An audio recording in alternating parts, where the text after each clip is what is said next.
Welcome everyone, कैसे हैं आप सब। चाय बना रहा हूँ मैं, चाय पीते हैं फिर दिन की शुरुआत करते हैं। चैलेंज का 12वां दिन शुरू करते हैं। 8:10 हो रहा है। ट्रेडिंग को अभी टाइम है। मार्केट 9:15 ओपन होगा। पहले बुक रीड करते हैं, उसके बाद आपको स्टोरी बताते हैं आगे की, या फिर कोई किस्सा बताते हैं, एंड उसके बाद मार्केट एनालाइज करेंगे।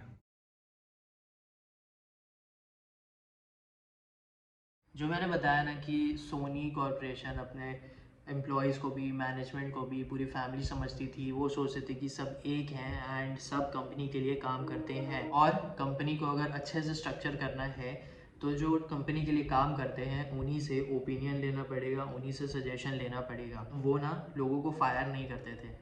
ये जापानीज़ कंपनीज़ का एक रूल बोलेंगे या फिर एक जेस्चर रहता है कि वो एम्प्लॉयज़ को फायर नहीं करते हैं। उनके कल्चर में वैसा नहीं है। सोनी अमेरिका जो है ना, वहाँ पे जब एम्प्लॉयज़ हायर किए गए, एम्प्लॉयज़ को ऐसे ट्रेनिंग दी गई, तो एक एम्प्लॉय था जिसको सोनी ने अपने जापान के हेड ऑफिस में भेजा था। वहाँ पे सीखना था, पूरा समझना था। फिर अमेरिका में वापस आता है, अमेरिका में काम करता है। फिर वन डे ना वो क्या करता है कि वो बोलता है कि मैं रिज़ाइन कर रहा हूँ।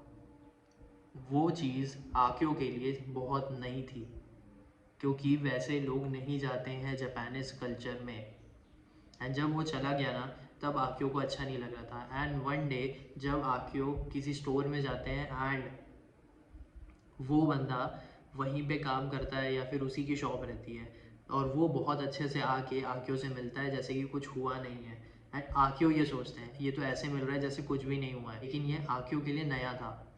बट फॉर डैट अमेरिकन गाय ये सारी चीज़ें नॉर्मल है अमेरिकन स्टाइल में। तो ये अमेरिकन मैनेजमेंट में ये नॉर्मल है, लोगों को फायर करना, लोगों को ले ऑफ कर देना, निकाल देना, या लोग छोड़ देते हैं। ये सब नॉर्मल है। और आके वो बोलते हैं कि ये सारी चीज़ें सीखनी पड़ेगी, समझनी पड़ेगी, क्योंकि हमारे जापान कल्चर में ऐसा नहीं होता है। जापान में जब पोस्ट वॉर के बाद जब कंपनीज वापस रीबिल्ड हो रही थी, लॉस चेंज हुए थे, एंड जब एक ऑयल क्राइसिस हुआ था, तब बहुत ज़्यादा प्रॉब्लम हुई थी। इन्फ्लेशन जो है वो 25% अब चला गया था। 1979 की कुछ बात है ये। तब ले ऑफ हो रहे थे, बहुत सारे एम्प्लॉयज़ जो है ना उन्हें छोड़ना पड़ रहा था, या फिर बहुत सारी कंपनीज नहीं छोड़ पा रही थी। लॉज बन रहे थे कि तुम एम्प्लॉयज़ को नहीं निकाल सकते। तो ये सारी चीज़ें हैं जापान कल्चर में कि एम्प्लॉयज़ जो है वो कंपनी का पार्ट है एंड तुम्हें उनको नहीं निकालना है, अब जब तक वो एकदम हद ना कर दे, प्रॉब्लम ना कर दे। फिर उसके बाद वो समझाते हैं कि प्रोडक्ट्स हमने निकाले, ये ऐसा प्रोडक्ट निकाला, यूमैटिक टेप्स हैं वो निकाला, बेटामैक्स टेप है वो निकाला, और बहुत सारे वीडियो टेप रिकॉर्डर्स है वो निकाले। तो ये सारी चीज़ें हैं जो सोनी ने निकाली, एंड वो अपनी चीज़ें बता रहे हैं कि वो कैसे कैसे निकाले हैं, उनका बजट कैसा रहता था, और एडवर्टाइजमेंट करना पड़ता था। आके वो बोलते हैं कि अपना जो सिक्स सेंस है ना प्रोडक्ट के लिए यूज़ करता हूँ कि ये चलेगा कि नहीं चलेगा, क्योंकि वो काफ़ी ज़्यादा मार्केट देख चुके हैं एंड वो फ्यूचर के बारे में सोचते हैं। वो बोलते हैं कि प्रॉफिट अभी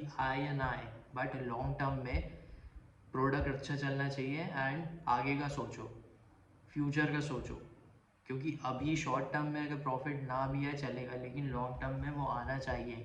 तो एसेट्स बनाने में फोकस करो। जो जापानीज इन्वेस्टर्स भी हैं वो शॉर्ट टर्म नहीं देखते हैं, वो लॉन्ग टर्म देखते हैं। लॉन्ग टर्म में प्रॉफिट देखते हैं, लॉन्ग टर्म में कैसी कंपनी चल रही है।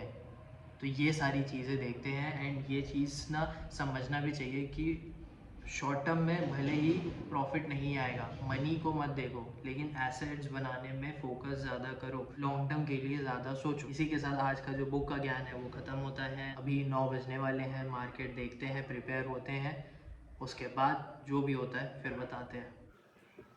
10:37 मार्केट एक स्टार्टिंग में कंसोलिडेशन था। गैप अप ओपन होने के बाद काफ़ी अच्छा गैप अप ओपन किया, उसके बाद फिर ये पूरा कवर कर दिया है। अब ट्राई कर रहा है कि ऊपर जा सके, बट देखते हैं कि अभी क्या होता है।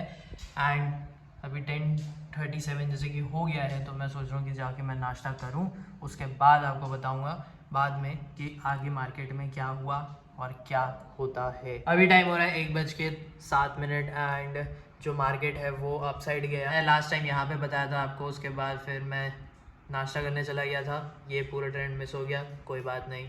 उसके बाद एक ट्रेड और लिए थे, तो आज के 2 ट्रेड हो चुके हैं।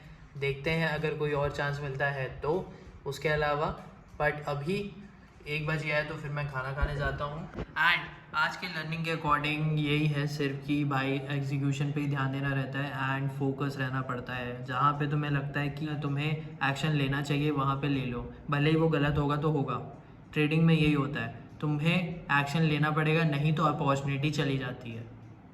और ये बहुत बार हो चुका है मेरे साथ कि भाई सोचते सोचते ना छूट जाती है चीज़ें, एंड छूटने से रिग्रेट होता है, बुरा लगता है, बहुत गंदा लगता है। तो ये ध्यान में रखो कि अगर तुम्हें लग रहा है ना कोई चांसेस है ना, तो भाई एक बार काम कर डालो, भले ही उसके बाद वो रिवर्स हो गया, गलत हो गया, तो तुम्हारी लिमिट है कुछ, तुम लिमिट के अकॉर्डिंग अपना निकल लेना। समझ रहे हो इस बात को? अभी फ़िलहाल मैं जाता हूँ खाना खाने, मार्केट बंद होगा, उसके बाद मैं आपको बताऊँगा कि मार्केट कहाँ क्लोज़ होता है और कुछ काम करते हैं। तो वैसे एक बात बताओ, आपने जवान मूवी देखी क्या? क्योंकि मेरे को ट्रेलर एंड जो क्रेज़ चल रहा है ना, जैसा वो एंटरटेनमेंट बोल रहे हैं, डांस है, एक्शन है, तो मेरे को देखने का बड़ा मन कर रहा है। मैं सोच रहा हूँ कि कल परसों देखने जाऊँ, बट देखते हैं। अभी मेरे पास मूवी वेटिंग में है, तेलगी जो है वो ख़त्म करनी है, आज मैं ख़त्म कर दूंगा और मैं बताऊंगा रात को कि कैसी लगी।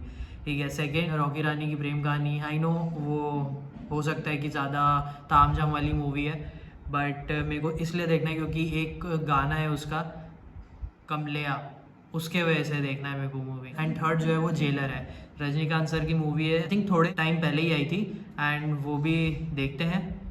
तो मतलब वीकेंड का थोड़ा एंटरटेनमेंट के लिए है मेरे पास अभी सामान, बाकी काम करते रहना है, चैलेंज के अकॉर्डिंग टास्क करते रहना है। ठीक है, मार्केट ख़त्म हो चुका है, 3:35 हो गया। ट्रेडर्स को ना अच्छा मार्केट मिला है, क्योंकि पहले डाउन मूवमेंट भी एक आया था तो उसमें एक अच्छा पॉइंट मिल गया था, फिर अप मूव भी गया, बीच में कंसोलिडेशन हो गया था, फिर यहाँ पे भी कंसोलिडेशन हुआ, लास्ट में आके थोड़ा सा मार्केट पॉइंट्स नहीं दे रहा था।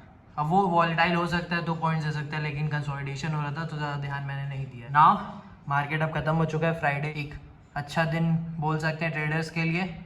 अब 5 साढ़े 5 बजे वर्कआउट करेंगे। अभी मैं देख रहा हूँ अब्दुल करीम तेलगी, एंड फिर डायरेक्ट वर्कआउट करेंगे। 5:30 बज गए, वर्कआउट करते हैं। आज शोल्डर्स का एक्सरसाइज होगा, उसके बाद वॉक करेंगे, अगर बारिश नहीं हुई तो, क्योंकि आसार दिख रहे हैं कि बारिश वापस हो सकती है। तो अभी अगर बारिश नहीं हुई तो वॉक करेंगे, नहीं तो रात को करेंगे। उसके साथ आज ई बुक ज़रूर सुनना है, और ये मैं कॉफ़ी पी रहा हूँ, ब्लैक कॉफ़ी, थोड़ी बहुत एनर्जी के लिए। भाई वर्कआउट हो गया है, बहुत अच्छा वर्कआउट था। नाउ वॉक करते हैं, फिर आपको बताते हैं कि ई बुक कौन सी सुनी गई एंड क्या समझा। वॉक करने के टाइम पे जो मैं बुक सुन रहा था वो है ईजियर देन यू थिंक। इस बुक में सीधी सिंपल सी बात ये समझाई गई है कि तुम्हें खुश रहना है। हमारा जब 20 काम रहता है ना, एंड जब हम 19 कंप्लीट कर देते हैं एंड एक छूट जाता है, या फिर एक किसी भी वजह से कुछ प्रॉब्लम हो जाती है, तो हम सिर्फ एक के वजह से मुश्किल खड़ी कर देते हैं अपने लिए, मतलब कि दुखी हो जाते हैं, हम सोचते रहते हैं, ना कि हम वो 19 थिंग्स के बारे में सोचते हैं जो हमने कंप्लीट कर दी है। तो यही बुक में समझाया गया है कि हमें खुश रहना है, हमें अपने आप से प्यार करना है, हमें अपने आप को प्रायोरिटी देनी है, क्योंकि दूसरों को हम देते हैं, बट हमें अपने आप पे भी ध्यान देना बहुत ज़्यादा ज़रूरी है। तो ये सारी चीज़ें बुक में समझाई गई है। डिस्क्रिप्शन बॉक्स में ऑडियो बुक का जो लिंक है वो मैं डाल दूंगा, आप वहाँ पर जाके सुन सकते हो। ठीक है, अब बात करते हैं स्कैम 2003 तेलगी। क्या है ये है स्कैम ड्यूटी का स्कैम, जो कि अप्रॉक्स 30,000 करोड़ का था। ठीक है, तो इसमें क्या हुआ था कि अब्दुल करीम तेलगी जो है वो कर्नाटका से बिलोंग करते थे, 1961 में उनका बॉर्न हुआ था, एंड सबसे पहले वो काम क्या करते थे, वो बेचते थे फ्रूट। और उसके बाद फिर वो मुंबई आए, मुंबई में सब चीज़ देखे, मुंबई में सीख रहे थे, लेकिन उनका बस एक काम था कि उनको बड़ा बनना है, उनको पैसे बनाने हैं। जैसे कि मैंने पहले भी वीडियोस में बोला है, मैं स्कैम के बारे में बात किया हूँ तो, कि उन्हें पैसे कमाने नहीं हैं, पैसे बनाने हैं। नाउ जो सीरीज़ है ना वो अच्छी है, 5 एपिसोड आए हैं अभी। ठीक है, सोनी लिव पे है, आप जाकर देख सकते हो, और आगे आएंगे। वही मैं सोच रहा था, क्योंकि लास्ट जब एपिसोड मैंने देखा ना, 5वां जो है, वो मेरे को अधूरा टाइप लग रहा था, तब वो लास्ट में जब आया ना कि टू बी कंटिन्यू, क्योंकि अभी तो कहानी शुरू होगी। ठीक है, तो इसमें दोनों चीज़ बता देता हूँ मैं कि अच्छा क्या है और बुरा क्या है। अच्छी चीज़ ये है कि जिसको भी ग्रोथ चाहिए ना, जिसको भी बड़ा बनना है, ठीक है, जो बहुत छोटी फैमिली से बिलोंग करता है या फिर बहुत गरीबी देखा है, उसको बड़ा बनना है। ठीक है, उसको रिस्क तो लेना ही है, अगर रिस्क नहीं लोगे तो बड़ा नहीं बनोगे। और डेयरिंग दिखाना पड़ेगा। जैसे कि उसमें ये डायलॉग भी, अगर कुछ बड़ा करना है तो डेयरिंग तो दिखाना ही पड़ेगा। ये बस एक ये चीज़ है जो मेरे को सीरीज़ में काफ़ी अच्छी लगी कि भाई डेयरिंग दिखाना पड़ेगा एंड तुम्हें रिस्क लेना पड़ेगा, नहीं तो कुछ नहीं मिलेगा। तो वो गरीब फैमिली, बहुत गरीब फैमिली से उठकर, भले ही आदमी ने स्कैम किया है लेकिन कुछ बड़ा किया है, अपने से किया है, डेयरिंग दिखाई है। नाउ गंदी चीज़ ये है कि भाई तुम चीट कर रहे हो, स्कैम कर रहे हो, तुम सिस्टम में एक होल बना दे रहे हो जिस तरह पूरे कंट्री के लिए वो खराब चीज़ है। 30,000 करोड़ का स्कैम है, स्टैम्प ड्यूटी का स्कैम है, जो स्टैम्प ड्यूटी हर चीज़ में यूज़ होती है, जो बाइंड करती है ना उस चीज़ में यूज़ होती है स्टैम्प ड्यूटी।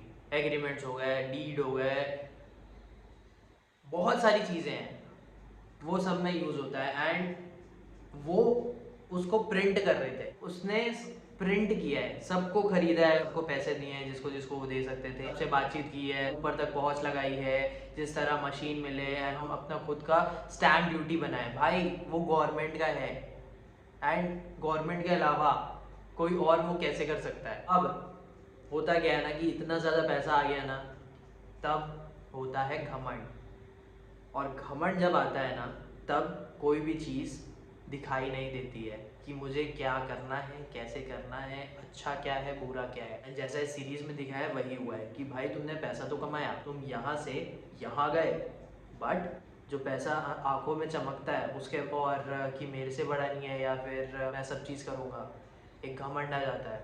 तो वही चीज़ हुआ एंड उसके बाद से ही जैसे लास्ट एपिसोड में जो दिया है ना कि वो फिर डाउनफॉल शुरू होता है कि भाई मेरे पास पैसा है, मैं सबको खरीद सकता हूँ।